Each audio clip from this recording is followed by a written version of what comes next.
नमस्कार मित्रांनो, माझं नाव सचिन किरेत आहे. मी नुकताच एक व्हिडिओ इश्यू केला होता. मी जे पुस्तक लिहिलेलं आहे निगेटिव्ह बँकिंग बाय RBI, त्या पुस्तकाचं इंट्रोडक्शन देण्यासाठी, त्या पुस्तकाची माहिती देण्यासाठी तो व्हिडिओ तयार केला होता मी.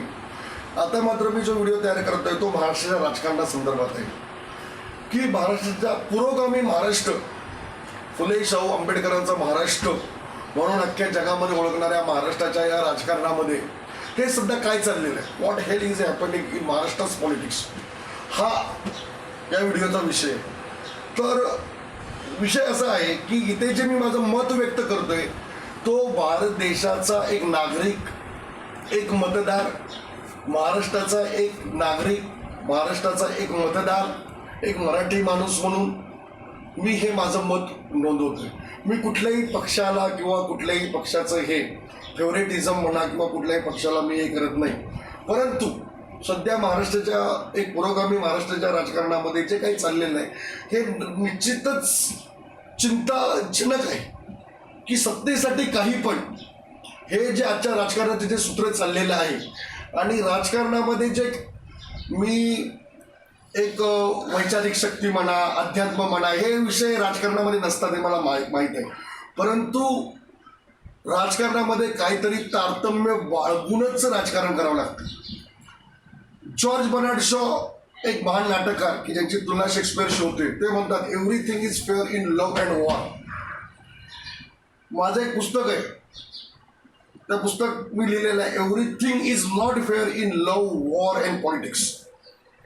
बघा, काही करून तुम्हाला प्रेम नाही मिळू शकत, काही करून तुम्ही राजकारणामध्ये फार काळ यशस्वी होऊ शकत नाही आणि काही करून तुम्ही युद्ध जिंकू शकत नाही. या गोष्टीसाठी काही करणं म्हणजे हे अतिशय आत्मघाती धोरण आहे. तर स्पेसिफिकली आपण आता महाराष्ट्राच्या राजकारणाबद्दल बोलू. आता काही महाराष्ट्र राजकारणामध्ये जे 40 काही बोंडखोर आमदार वगैरे आहेत, मला त्या आमदाराविषयी अतिशय आदर आहे. कारण आमदार हे एक कॉन्स्टिट्यूशनल पद आहे, एक कॉन्स्टिट्यूशनल पिलर आहे. तो त्या जी कॉन्स्टिट्युन्सी आहे, जो एक मतदारसंघ आहे, जी एक कॉन्स्टिट्यूशनल जो एक एरिया आहे, ज्याला आपण कॉन्स्टिट्युन्सी असं बोलतो, मतदारसंघ असं बोलतो, तो त्या मतदारसंघाचा एक प्रतिनिधी आहे, तो त्या मतदारसंघाचा प्रथम नागरिक आहे. आमदार असं म्हटलं तरी हरकत नाही. तो त्या मतदारसंघाचा एक जबाबदार, शासकीय, लोकांनी निवडून दिलेला असा एक जबाबदार पद आहे. तर सगळ्यात पहिली गोष्ट म्हणजे की अचानक महाराष्ट्रातले 30, 35, 40 काही जे आमदार जे काही गुवाहाटीला किंवा कुठे काही ते पळून वगैरे गेले होते, तर सर्वात पहिलं असं आहे की प्रशासनाने ही गोष्ट शासनाला का सांगितली नाही किंवा प्रशासनाला ही गोष्ट माहीत आहे की नाही किंवा प्रशासन या गोष्टीबद्दल अन्न भिन्न कसं राहिलेलं आहे. कारण पहिली गोष्ट आहे की प्रशासनाने ही जी एक कॉन्स्टिट्यूशनल रुलिंग किंवा ही जी कॉन्स्टिट्यूशनल सिस्टीम आहे त्याच्यामध्ये शासन आणि प्रशासन, शासन तर सगळ्या, शासन या संकल्पनेमध्ये मतदार पण येतात, नागरिक पण येतात. शासन ही खूप व्यापक संकल्पना आहे. पण नॉर्मली आपण शासन या शब्दाचा अर्थ रुलिंग पार्टी म्हणूनच घेतो. रुलिंग पार्टी एवढाच तो मर्यादित नाहीये. शासन म्हणजे त्यात रुलिंग पार्टी आली, प्रशासन आलं, नागरिक आले, सगळे लोक मिळून एक सिस्टीम बनते. ती सिस्टीम म्हणजे शासन. आता शासनामध्ये रुलिंग पार्टीची जबाबदारी खूप मोठी आहे, पण प्रशासनाची जबाबदारी तेवढीच महत्वाची आहे. कारण का प्रशासकाच्या सल्ल्याने, सहकार्याने, मदतीने शासन, रुलिंग पार्टी शासन चालवत असतो. तर सगळ्यात पहिली गोष्ट म्हणजे 40 आमदार हे जे पळून गेले, तर ह्या गोष्टी प्रशासनाने शासनाला, रुलिंग पार्टीच्या जबाबदार लोकांना पटकन का सांगितली नाही. त्यांनी सांगायला पाहिजे होतं की बाबा एवढे 40 आमदार, 30, 35, 40 आमदार हे त्या मतदारसंघामध्ये प्रेझेंट नाही आहेत. तर ते त्याच्या मतदारसंघामध्ये प्रेझेंट नसतील तर उद्या पुढे महाराष्ट्र राज्यामध्ये काही कॉन्सिक्वेन्सेस क्रिएट होऊ शकतात.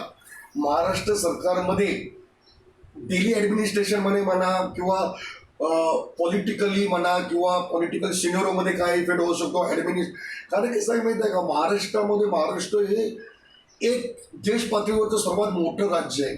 हा प्रश्न फक्त सरकार कुणाचं येणार याच्यावर मर्यादित नाही आहे. हे 40 जे बंडखोर आमदार आहेत ना, यांच्याविषयी मला आधार आहे. त्यांचा नक्की प्रॉब्लेम काय आहे हे सामान्य नागरिक म्हणून मला माहीत नाहीये. मला फक्त एवढंच मला माहीत आहे की या 40 बंडखोर आमदारांनी अख्ख्या महाराष्ट्र राज्यातील जनतेला वेठीस धरलेलं आहे. महाराष्ट्र राज्य म्हणजे ना काय चेष्टा वाटते. महाराष्ट्र राज्यामध्ये मुंबईसारखं एक आंतरराष्ट्रीय शहर आहे, इथे पुण्यासारखं एक IT पार्क आहे, इथे कोयना डॅम सारखी अनेक धरणं आहेत, इथे मोठमोठे ॲटॉमिक प्रोजेक्ट्स आहेत इथे. म्हणजे इथलं जर सत्ता जर खिळखिळी झाली किंवा इथलं जर सरकार जर अनस्टेबल झालं तर खूप कॉन्सिक्वेन्सेस क्रिएट होतात आणि महाराष्ट्र राज्यामध्ये काय 10 करोडच्या आसपास महाराष्ट्र जनतेची, मी जर चुकत नसेल त्याच्या आसपास काही जी लोकसंख्या आहे त्या सगळ्या लोकसंख्येला वेठीस धरल्यासारखा हा जो प्रकार आहे हा प्रकार अतिशय निंदाजनक आहे. ते 40 बंडखोर आमदार कोण आहेत ते मला शिवसेना पक्षाचे तेवढंच मला माहीत आहे. त्याचा काय प्रॉब्लेम आहे, त्यांची काही नाराजी असू शकते, परंतु काही पेपरमधून किंवा जे काही आपल्याला जे प्रसार मीडियामधून ज्या न्यूज येतात किंवा एकूण राजकारणाचा एक अभ्यास जर केला तर आपल्याला असं लक्षात येतं की हे जे बंडखोर, हे जे बंड आहे, या बंड हे वैयक्तिक असंतोषातून क्रिएट झालेलं आहे.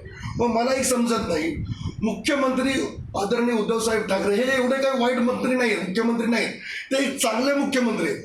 मुख्यमंत्र्यांनी किती प्रत्येकाची वैयक्तिक नाराजी किती दूर करायची. एखादा आमदार म्हणाला समजा त्यांना खासगीमध्ये की मला 2 महिने मुख्यमंत्री करा, तर ते शक्य आहे का? वैयक्तिक नाराजी वेगळी असते. वैयक्तिक नाराजी ही पक्ष नेता आणि पक्षापुरतीच मर्यादित पाहिजे. तुम्ही अख्खं सरकार आणि पर्यायाने महाराष्ट्रातील 10 करोड जनतेला का वेठीस धरलेलं आहे. दुसरी गोष्ट म्हणजे काय की महाराष्ट्रामध्ये किंवा राजकारणामध्ये बंड हे काही नवीन नाही. हिंदू कोड बिल प्रकरणी डॉक्टर बाबासाहेब आंबेडकरांनी राजीनामा दिला होता. आता डॉक्टर बाबासाहेब आंबेडकरांसारख्या महामानवाच्या जो काही राजकीय दृष्टिकोन होता किंवा यांची तुलना आज, त्यांची अपेक्षा आज त्यांच्यासारख्या कार्याची अपेक्षा आपण नाही करू शकत या आमदाराकडून, ठीक आहे. परंतु त्यांनी जे राजीनामा दिला एक प्रकारचं एक बंडच होतं, पण ते कशासाठी होतं? तत्वासाठी बंद होतं. CD देशमुख यांनी संयुक्त महाराष्ट्र प्रकरणी नेहरू सरकारवर प्रचंड टीका करून त्यांनी राजीनामा दिला होता. हे पण एक प्रकारचं एक बंडच होतं. मग ही जी बंड होती ही बंड ही तात्विक कारणासाठी होती. तात्विक कारणासाठी त्यांनी सरकारला टीका केली होती, सरकारच्या विरोधात पवित्रा घेतला होता. खुद्द डॉक्टर बाबासाहेब आंबेडकरांनी अशा प्रकारच्या या ज्या अनकॉन्स्टिट्युशनल गोष्टी चाललेल्या आहेत, या अनकॉन्स्टिट्युशनल गोष्टीला खुद्द डॉक्टर बाबासाहेब आंबेडकरांनी एक शब्द वापरला होता, अराजकतेचे व्याकरण. हे सध्या अराजकतेचे व्याकरण चाललेलं आहे. आणि या बंडाची तुलना महाराष्ट्राचे ज्येष्ठ आणि श्रेष्ठ नेते आदरणीय शरद पवार साहेब यांनी जे 1978 साली पुलोद सरकार स्थापन केलं होतं त्या पुलोद सरकारच्या बंडाशी इथे तुलना केली जाते. बघा, या बंडाचं जे तुलना आहे ती पुलोद सरकारशी होऊ शकत नाही. कारण पुलोद सरकार हे सत्तेसाठी असेल, पण फक्त सत्तेसाठी पुलोदचं बंड झालं नव्हतं. नीट लक्षात घ्या, आय रिपीट अगेन, फक्त सत्तेसाठी पुलोदचं बंड झालं नव्हतं. पुलोदचं बंड हे वैयक्तिक महत्त्वाकांक्षेपोटी किंवा वैयक्तिक असंतोषापोटी झालं नव्हतं.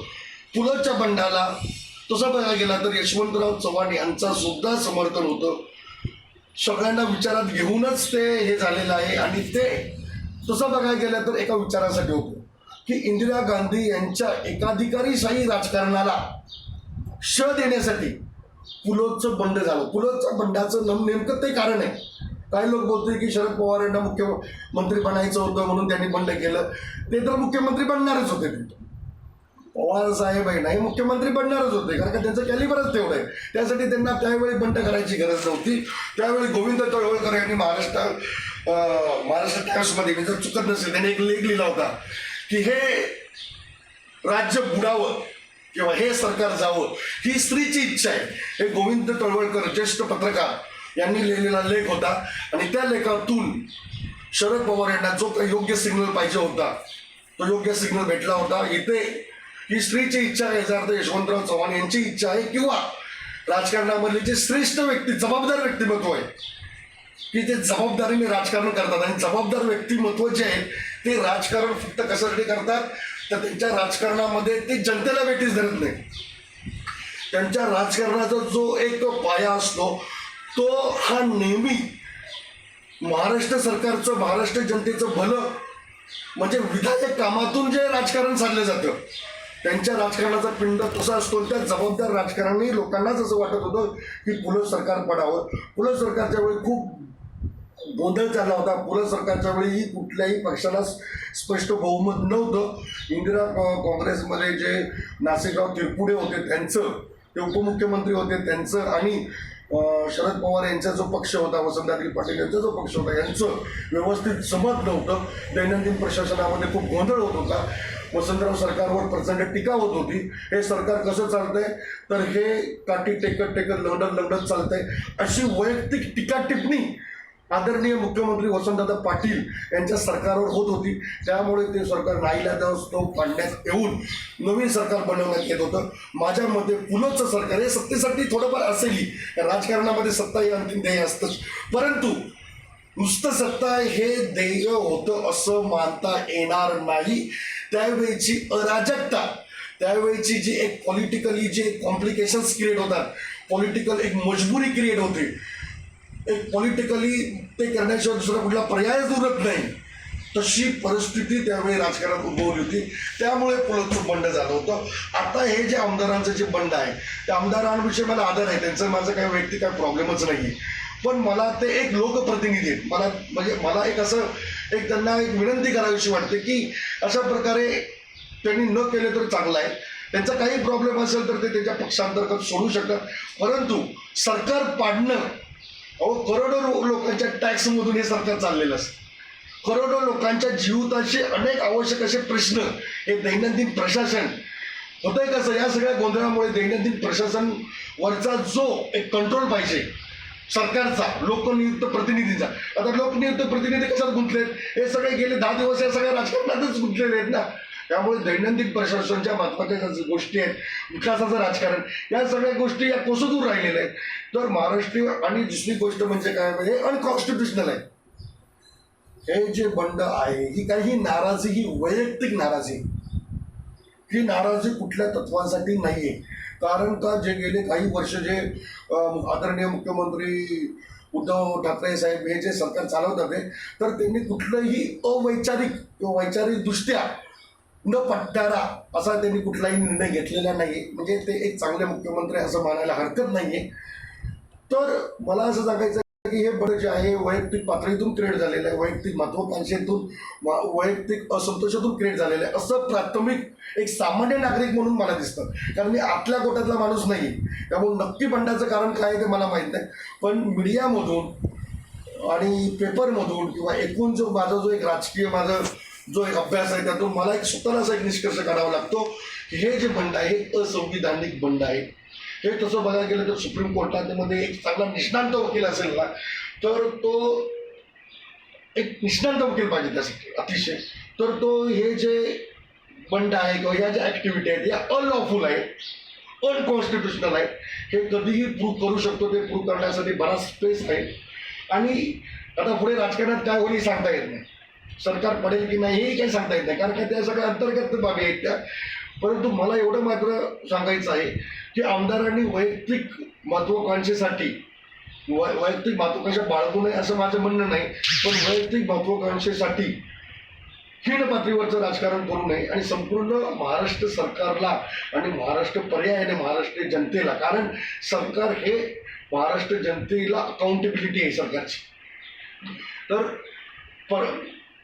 बंड करून सरकारला आणि पर्यायाने महाराष्ट्रातील जनतेला वेठीस धरू नये. हे महाराष्ट्र राज्य म्हणजे अतिशय प्रगत राज्य आहे. इथे मोठमोठ्या कंपन्या आहेत, इथे एक आंतरराष्ट्रीय दर्जाचे शहर म्हणजे मुंबई शहर आहे, इथे बॉम्बे स्टॉक एक्सचेंज आहे, नॅशनल स्टॉक एक्सचेंज आहे, एक पुण्यासारखं इथे एक आंतरराष्ट्रीय IT सेंटर आहे, इथे एक प्रगत असं राज्य आहे, इथे कोयना डॅमसारखी मोठमोठी धरणं आहेत, मोठमोठे ॲटॉमिक प्रोजेक्ट्स आहेत. तर महाराष्ट्र राज्याचा संपूर्ण सरकारला वेठी धरलं जावं असं आमदारसारख्या जबाबदार व्यक्तींनी, जबाबदार पदाच्या व्यक्तींनी असं कुठलंही धोरण ठेवू नये अशी नम्र विनंती करून मी हे माझं जे संभाषण आहे ते थांबवतो. थँक्यू.